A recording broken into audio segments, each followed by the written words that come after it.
Al-'adatu idza rasakhat nasakhat.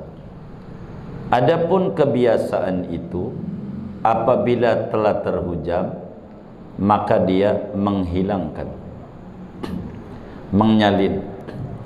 Jadi kata Imamul Haddad, orang yang melakukan kebiasaan baik kebiasaan buruk kalau sudah dia terbiasa akan menancap menjadi kebutuhan. Begitu juga kebiasaan buruk. Kalau sudah dibiasakan, kita nih biasa nggak ngaji, biasa, nanti lama-lama asik nggak ngaji itu, karena biasanya nggak ngaji. Tapi kalau kebiasaan tuh ngaji, walaupun kita capek pulang kerja dibawa ngaji, akan menjadi enjoy adanya. Karena kebiasaan itu bila telah terbiasa akan menjadi kebutuhan. Makan itu bukan kewajiban, tapi adat, kebiasaan saja. Karena kita sudah terbiasa, anak kecil nih dilatih oleh orang tuanya masih kecil untuk makan. Ayo makan. Kadang dipaksa dia makan, nggak mau, dipaksa makan. Nggak mau netek, ditaruh di putingnya untuk netek. Nanti bakal dia menagih, pengen makan. Manakala lapar tanpa disuruh, dia bakal mengerjakan. Kenapa? Karena sudah mengakar. Ibadah begitu. Kalau kita udah biasa baca ratib, kita udah adat nih. Nggak baca ratib, ada sesuatu yang hilang. Kenapa? Al-adat idza rasakhat nasakhat. Kebiasaan itu bila sudah menghujam maka menjadi sebuah kebutuhan, jadi menagih. Itu begitu. Jadi ngaji itu saudara nyandu, baca sholawat kepada Nabi itu nyandu. Kalau sudah kita terbiasa baca sholawat, dalail gitu, belum baca, ada yang hilang dalam hidup kita. Itu begitu. Maka silahkan Anda membuat kebiasaan, atur schedule. Kapan kita baca sholawat, di jam berapa, dudukan itu. Enggak enak pertama, biasakan itu. Nanti kalau udah biasa, kalau enggak dikerjakan, ada yang hilang, akan menyalin. Jadi al-adat idza rasakhat nasakhat. Jadi kebiasaan itu, apakah kebiasaan baik ataukah kebiasaan buruk, bila sudah terbiasa maka dia bakal menghilangkan kebiasaan sebelumnya. Jadi itu begitu, kebiasaan. Semuanya begitu, kebiasaan. Jadi semuanya dari adat. Tergantung kita. Kalau kita memprogram hidup, jam sekian saya baca Quran, jam sekian begini, jam sekian begini, jam sekian begini, jam sekian begini, ini bakal tertata hidup kita dari schedule yang kita buat. Itu kan kebiasaan, begitu. Tapi kalau kita kebiasaannya menghambur-hamburkan waktu, maka itulah yang kita bakal dapat. Sehingga kita biasa saja. Jadi segalanya itu tergantung daripada adat. Jadi siapa orang yang membiasakan perbuatan baik, apa dia baca sholawat, apa dia baca Quran, biar kata sa'in, itu bakal menghapus kebiasaan sebelumnya sehingga lebih tertata kehidupannya. Begitu juga orang yang kebiasaan mengerjakan yang sunnah-sunnah bakal menghapus yang bid'ah-bid'ah. Tapi kalau mengerjakannya yang bid'ah-bid'ah, dia nggak bakalan bisa mengerjakan yang sunnah-sunnah, karena yang sudah terpatri dalam hatinya bid'ah, begitu. Speaker bid'ah, maka speaker bid'ah. Kayak kita pakai masker. Kalau sudah kebiasaan pakai masker, sudah terhujam sama kita, maka merombak pola hidup kita.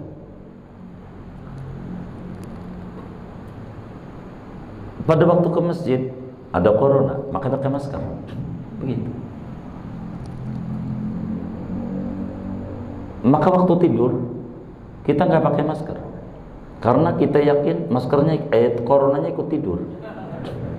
Ini mindset, iya. Kebiasaan itu kalau sudah mengakar menjadi perubahan pola pikir. Itu begitu. Kecurigaan sama orang, kecurigaan. Yang tadinya masjid sebagai khairul biqa, tempat yang paling steril, berubah menjadi syarrul biqa, tempat yang banyak wabah. Maka di masjid harus jaga jarak, kalau di pasar enggak. Begitu. Ini dari adat. Jadi siapa yang pandai menguasai adat, dia bakal menjadi budaya. Itu begitu. Itu kayak begitu. Contoh HP. Karena sudah terhujam dalam jiwa, bila HP ketinggalan, stres. Kenapa? Al-adat idza rasakhat nasakhat. Quran karena udah nggak terbiasa dibawa-bawa, nggak ke bawah Quran, biasa aja. Tapi kalau HP nggak ke bawah, ya Allah, itu kayak dunia gelap, mati. Kenapa? Ini namanya al-adat idza rasakhat nasakhat. Buatlah adat-adat kebaikan supaya terhujam pada diri kita kebaikan. Orang yang sudah terbiasa makan pakai tangan kanan, maka melihat anaknya ngambil gelas tangan kiri, tangan jelek, itu kan udah terbiasa. Tapi kalau orang biasa aja gitu, maka biasakan masuk masjid kanan dulu. Kita lupa, mundur dulu dah. Aduh, ini kaki nih belum nurut sama Nabi Muhammad lagi nih kaki nih, kaki bengal banget. Mundur. Ntar kalau kiri dulu, ntar masuk. Dibiasakan, nantinya terlatih. Kalau nggak dibiasakan, kaki mau pakai sendal kanan dulu kayak kiri dulu kayak nggak dipikirin karena belum adat. Maka ngikuti Nabi itu pada adat-adatnya dikerjakan. Sebab al-adat idza rasakhat nasakhat. Ibnu Umar sahabat Nabi ditanya sama Imam Nafi'. Imam Nafi' ini makamnya di Baqi', Ibnu Umar makamnya di Mekah. Tapi sampai detik ini saya belum tahu persisnya tempatnya, sebab nanya-nanya orang masih juga belum tepat pada sasarannya. Padahal Syekh Ni Banten kalau ngarang kitab selalu di makamnya Ibnu Umar. Saya belum tahu di mana tempatnya di makamnya, karena bukan di Ma'la. Itu murid Imam Nafi' selalu bilang, kata Imam Nafi', guru cium Hajar Aswad ini padat. Jadi padat itu bukan sekarang, dari dulu, dari zaman sahabat udah padat, zaman tabi'in. Zahmah. Bagaimana guru cium Hajar Aswad atau tidak? Ibnu Umar saya bilang, ra'aitu Rasulullah sallallahu alaihi wasallam yuqabbilu. Kulihat Rasulullah cium Hajar Aswad. Guru padat. Kulihat Rasulullah cium Hajar Aswad. Guru padat. Ibnu Umar nggak mikirin padat. Pokoknya ngikut Nabi. Ada aja jalannya. Tapi kalau kita mikirin padat, yang muncul padat. Jalan nggak bakal ketemu. Kalau pikirin ngikut Nabi, ntar jalannya bisa disingkirin, bisa dituntun, bisa bagaimana. Itu cara Allah. Buatkan itu kebiasaan-kebiasaan bagus dalam kehidupan kita, gitu. Gigi 2000 biar kata seperak, kalau sudah terbiasa enak. Itu begitu. Jadi bagaimana kita biar melatih diri kita menjadi orang yang berderma dari yang kecil, gitu, biar menjadi sebuah kebutuhan. Tapi kalau kita nggak terbiasa, Jumat ada kotak amal lewat, pura-pura merem, begitu, pura-pura merem beneran. Karena belum terbiasa di hatinya. Kalau sudah terbiasa, itu enak. Terbiasa. Adat itu bisa dibuat. Mohon maaf, karakter itu bisa dirubah. Jangan dikata karakter nggak bisa dirubah. Bisa dirubah. Caranya dipaksa. Kita karakternya malas, pelit, itu karakter kita. Tidak ada manusia yang terlahir dermawan, tidak ada, kecuali Habibuna Muhammad SAW. Dia, karena Nabi mu lahirnya tangannya begini. Kalau kita orang nih lahirnya tangannya begini apa begini? Ngepel apa begini? Kalau ngepel tuh tanda dermawan, tanda pelit. Jadi pelit itu karakter kita. dermawan hasil latihan. Begitu. Itu namanya merombak adat. Derma itu bukan turunan. Bukan turunan. Tapi hasil tarbiyah, ruhiyah. Nggak bisa. Biar kata kita tukang ngaji, pelit juga. Bisa. Maka kita harus melatih diri kita dermawan. Karena dermawan hasil latihan. Hasil latihan. Jadi orang yang sudah terbiasa mengerjakan kebaikan nanti bakal mengerjakan kebaikan dengan mudah. Orang yang terbiasa mengerjakan kejahatan, maka kejahatan dengan mudah. Contoh, maling. Yang namanya maling, ada nggak kira-kira ketika ngalamin pagi, besok ngaji kemana ya? Ada nggak maling begitu? Nggak ada. Yang ada di otaknya besok nyolong kemana? Karena ada idza rasahat nasahat. Kalau kebiasaan ngaji, nggak ngaji, dia puyeng dia. Nggak, dia puyeng. Begitu. Begitu. Jadi maknanya, seyogianya bagi seorang salik yang menempuh jalan kebaikan harus membiasakan mengerjakan sesuatu yang dicintai oleh Allah agar supaya mendarah daging kebaikan pada dirinya. Jangan membiasakan sesuatu yang membuat jauh dari Allah, nanti bakal kita jauh dari Allah. Kerjakan yang baik-baik. Kerjakan yang baik-baik.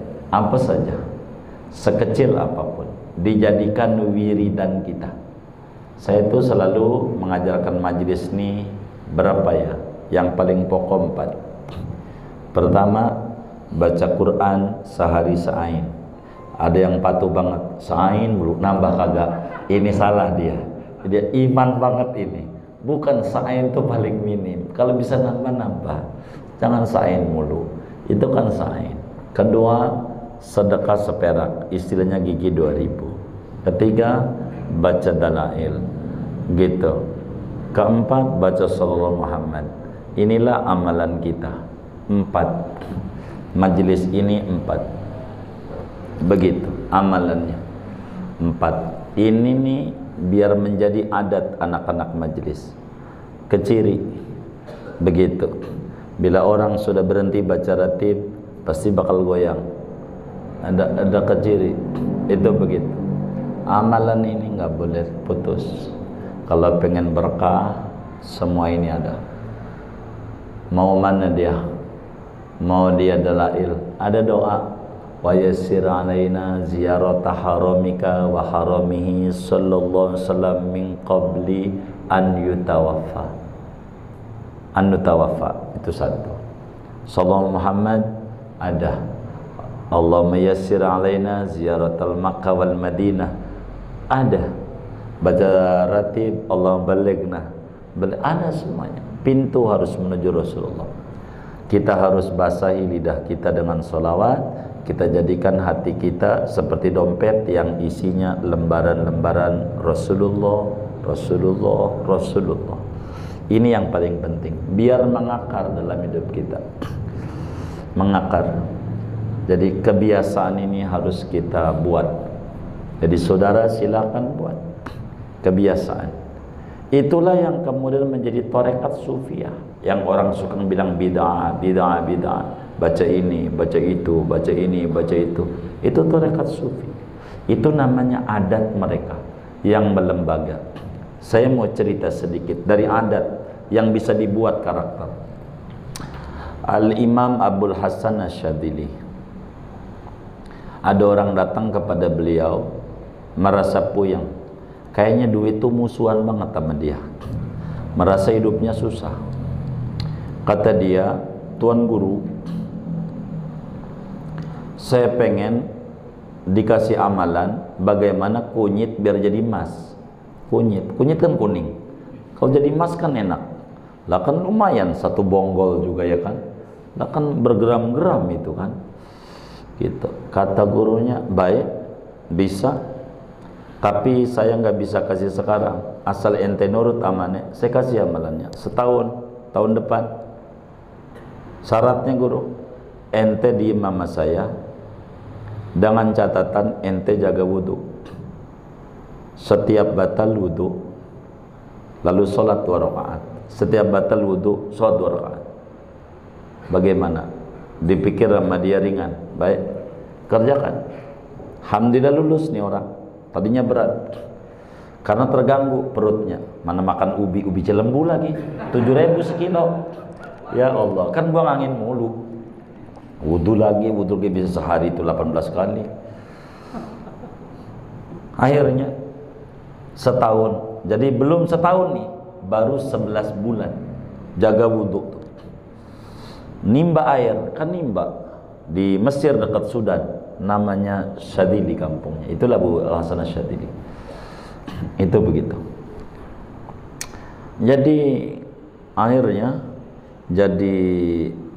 menimba air satu malam. Itu air isinya emas semua di embernya. Pas sudah dapat emas, dia nggak mau. Saya nggak butuh ini. Karena udah merasa dapetin Allah. Kalau udah dapetin Allah, emas nggak ada apa-apanya. Kan kita selalu otaknya duit. Padahal duit itu makhluk, saudara. Duit itu makhluk apa Tuhan? Makhluk. Makhluk tuh ada yang cipta. Yang cipta siapa? Tuhan. Maka kalau pengen duit, jangan nyari duit. Duit itu rumput. Tuhan itu padi. Nanam padi, dapat rumput. Deketi Allah, ntar duitnya nurut. Kan duit nurut sama Allah. Jangan deketi duit, capek kita. Dibudakin duit kita. Dekati Allah, baca sholawat, baca Quran sa'ain, sallallahu Muhammad, ratib. Nah, ntar gampang usahanya. Mau pandemi sampai kiamat terserah. Pokoknya usahanya berkembang bersemi. Itulah anak majelis. Harus begitu. Jangan jauh-jauh dari zikir. Begitu. Kok dari mana? Jadi kalau bahasa gampang gini, kita jangan ada cewek cantik banget dan duitnya banyak, kaya raya. Jangan duitnya doang. Rugi. Saya ambil contoh yang ada dalam kitab An-Nawadir. Ada namanya raja dinasti Abbasiyah kelima. Namanya raja itu Harun al-Rashid. Raja Harun al-Rashid. Raja Harun al-Rashid ini demen banget sama selir yang hitam jelek. Hitam banget dah. Kulitnya hitam, jelek banget dah. Ya Allah, oh mas, masih cantik banget. Ini jelek banget nih, jelek banget. Tapi demen banget. Itulah menyebar isu viral di berbagai medsos kementerian. Raja ini nggak bener, demen sama budak hitam. Tapi kedengeran sama raja, nggak diprotes tuh. Ini grup-grup WA ini nggak bener ini, enggak sama raja. Langsung dipanggil aja sama raja. Kumpul, jadi ada apa tuh catwalk gitu, apa namanya itu yang tempat peragaan itu, catwalk itu tempat peragaan itu. Jadi semua selir-selir yang cantik-cantik tuh dikasih mangkok mutiara, dari mutiara. Ini mangkok diterima, tolong pecahin. Itu kata selir tuh yang cantik-cantik, jangan raja, ini kan mahal, buat saya aja. Baik, dikasih. Ntar lagi, ini buat, ini banting, nggak mau. Saya mau singkat, terakhir di selir yang hitam. Begitu. Ini mutiara, kau pegang, kau banting, dibanting, hancur berantakan. Itu kata menteri, bego tuh orang, mahal kayak begitu, ratus juta dibanting. Kata si perempuan tuh ditanya sama para menteri, kenapa kau banting? Buat saya lebih mahalan perintah raja. Kalau raja udah demen sama saya, bukan mutiara ini doang, segala di kerajaan punya saya. Begitu. Begitulah kita. Bagaimana membuat Allah demen? Kalau Allah udah demen, bukan duit doang yang nurut sama kita, segalanya akan nurut sama kita. Kalau Allah udah demen, begitulah kita. Apa saja, al-adat idza rasakat nasakat. Jadi ciptakan yang baik-baik, paksa diri kita mengerjakan yang baik, nanti menjadi kebutuhan. Begitu.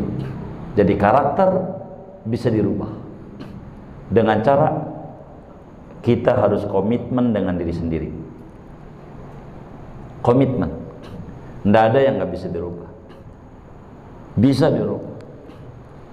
Komitmen sama diri kita. Jam berapa kita baca ratib, jam berapa kita baca sholawat, jam berapa baca Quran sa'in, jam berapa kita sedekah. Bila lupa, diqadha. Kalau lupa, diqadha. Itu biar menjadi kebutuhan. Itu begitu. Karena bakal muncul hari ini, besok aja ada 5.000, kan 2.000, masih lebih tuh 1.000 besok. Ini namanya bakal rusak kita. Tak bisa kita begitu. Enggak boleh, karena bakal rusak. Jadi jangan dibiasakan yang buruk, biasakan yang baik-baik. Harus ditata. Kalau enggak terprogram, enggak bisa. Kalau mau jujur, sehari sama kok, 24 jam. Antara orang sukses, para sahabat, para tabi'in, sama kita, sama 24 jam. Kenapa mereka sukses? Karena mereka bisa menciptakan adat yang kata Imam Haddad, al-adat idza rasakhat nasakhat. Begitu, bisa mereka. Karena itu ketika sudah terbiasa, sampai ada adat ulama kayak Imam Al-Bayyumi, itu sehari baca sholawat Nabi kalau lagi malas 100.000 kali. Lagi malasnya. Kalau kita semangatnya nggak dapat. Itu kata kita semangatnya. Udah dapat 3.100, hebat gua. Udah hebat belum? Belum. Ya Allah, belum apa 3.000 sama 100.000 itu belum ada apa-apanya. 10 kali lipat baru 30.000. Ya ini mau nggak ada. Nggak apa-apanya. Jadi kita harus melihat adat-adat kaum mussalihin. Begitu agar supaya kita itu mencontoh mereka. Saya ajak jamaah itu ziarah ke wali-wali. Baru menjadi adat kita. Ngelihat wali ini, Masya Allah, kehidupannya kayak begini. Udah matinya bisa ngasih makan orang hidup. Coba di luar Batang. Ya Allah, orang dagang banyak. Udah mati masih bisa ngasih makan. Kita masih hidup bingung ngasih makan anak bini doang. Karena mereka punya adat-adat yang bagus. Jadi adatus shalihin itu penting. Itu begitu.